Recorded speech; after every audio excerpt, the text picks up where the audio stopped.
Hey, good morning, Duck fans, and Happy New Year.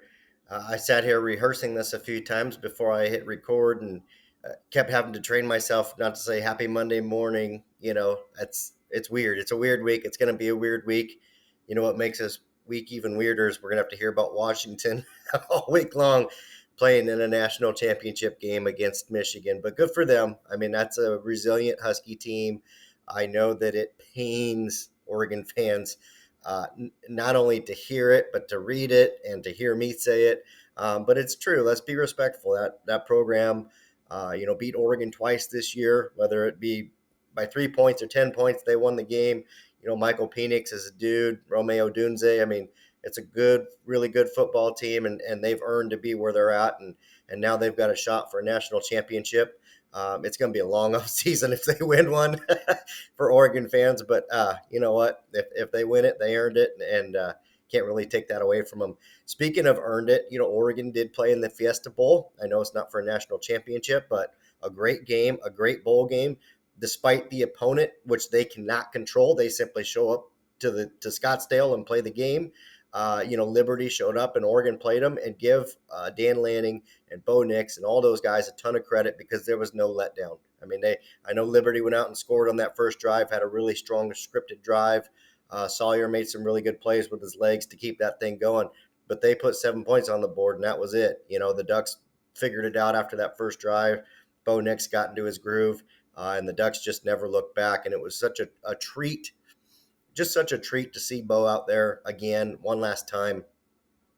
And I think that was such a mature decision on his part, not because I selfishly wanted him to play, but when you've had as long of a career in college as he has and as many starts and as many games, I could understand why somebody as competitive as him would not want to end your career on a loss and would like to go out and try to get it back. And so I think that was just such a mature decision to say, hey, let's run it back one more time. Let's try and put a nice little bow on this career that I had, this 2-year career I had at Oregon.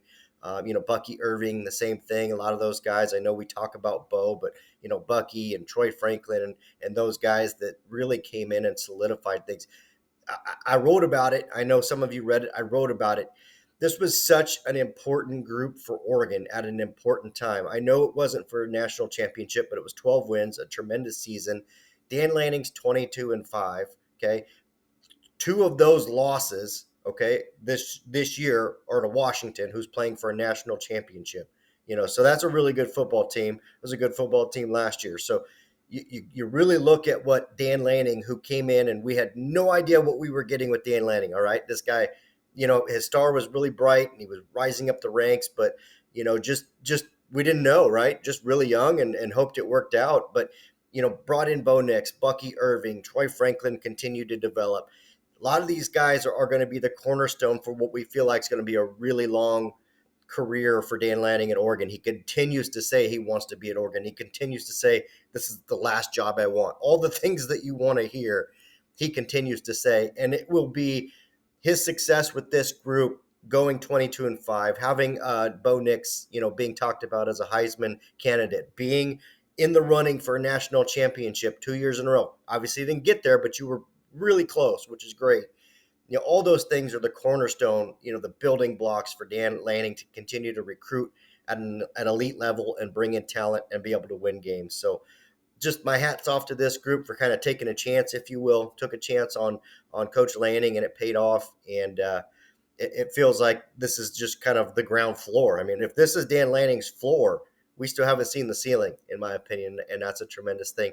I'll finish this one off here, and I'll get back to you guys in the next day or two, and we'll start talking about some of this Under Armour practices that we've had, the All-American practices that have been going on. The Ducks are well represented at both those games in Orlando and in San Antonio, and we'll talk about that this week. All right. Thank you, guys. Go Ducks.